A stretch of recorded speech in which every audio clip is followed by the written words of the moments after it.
Құрметті мектеп табалдырығын аттағалы отырған жас бүлдіршіндердің ата-аналары, сіздерді 2024-2025 жаңа оқу жылының 1-ші сыныбына қабылдау жұмыстарын жүргізіп жатқанын хабарлаймыз.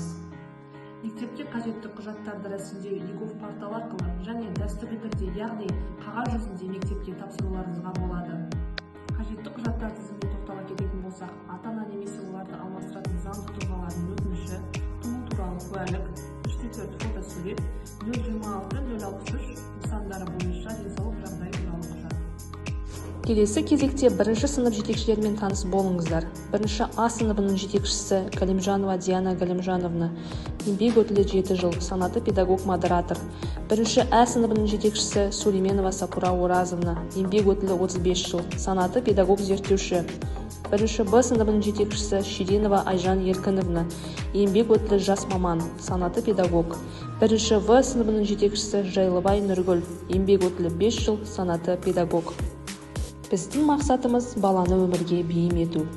Оның бойына ашық жарқын мінезді қалыптастыруды назарда ұстау. Сыныптастармен өзін тең ұстап, қарым-қатынаста сыйлы бола білуге үйрету. Әртүрлі бағыттағы жарыс, сайыстарға қатыстырып жетістікке жетелеу. Әрине, білімге құштарлығын кітап арқылы ояту.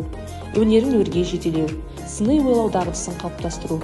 Өнердің сан саласында белсенді болуға тәрбиелеу.